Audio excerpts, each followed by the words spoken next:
बिहारी लाल की जय। बोलिए मोर मुकुट बंसी वाले की जय। बोलिए सांवरे सरकार की जय। बोलिए लखदाता की जय। जय जय श्री राधे। जय जय श्री राधे। जय जय श्री राधे। बोलिए वृंदावन बिहारी लाल की जय।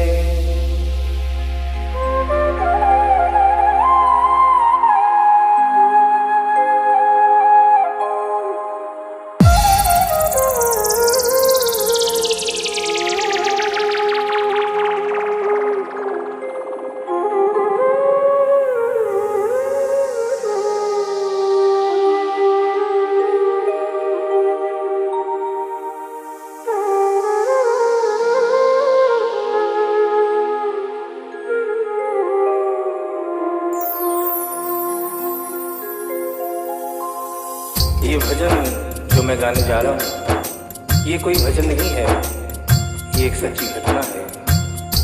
गीता प्रेस गोरखपुर से एक पत्रिका निकलती है कल्याण, जिसके अंदर ये एक दिल्ली का वाकया छपा था। इसे आदरणीय जयशंकर जी चौधरी ने भजन का रूप दिया है। एक ऐसी औरत जो बचपन से वृंदावन धाम जाती थी। समय अपने रफ्तार से चलता रहता है। समय गुजरता गया, वो बड़ी हो गई, विवाह के योग्य हो गई, उसका विवाह हो गया, लेकिन वृंदावन धाम जाना नहीं छोड़ा। थोड़े दिनों के बाद प्रभु की कृपा से बाल बच्चे हो गए, लेकिन वृंदावन धाम जाना नहीं छोड़ा। समय गुजरता गया, बच्चों की भी शादी हो गई, लेकिन वृंदावन धाम जाना नहीं छोड़ा। नाती पोते हो गए, लेकिन वृंदावन धाम जाना नहीं छोड़ा। लेकिन कहते हैं कि बुढ़ापा एक ऐसा कड़वा सच है जिसे हर इंसान को स्वीकार करना पड़ता है। उस औरत ने जब ये देखा कि अब शरीर साथ नहीं देता,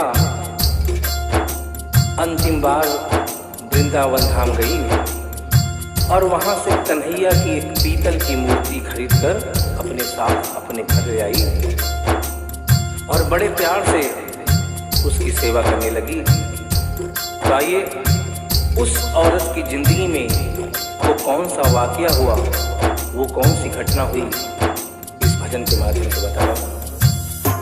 भगत के वश में है भगवान, भगत के वश में है भगवान, भगत के वश में है भगवान, भगत के वश में है भगवान।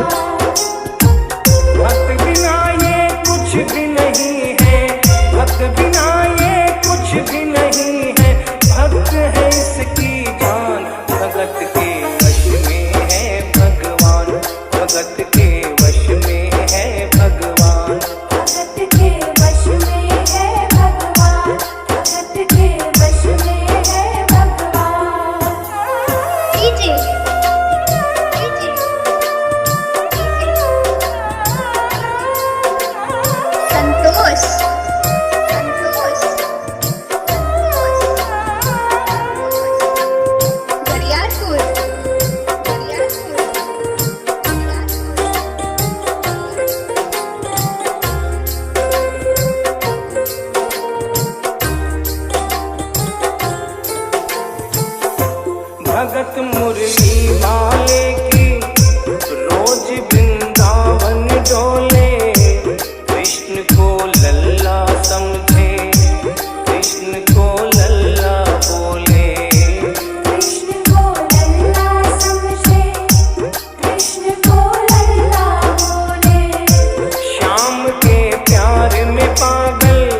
जन्माष्टमी का त्योहार आया।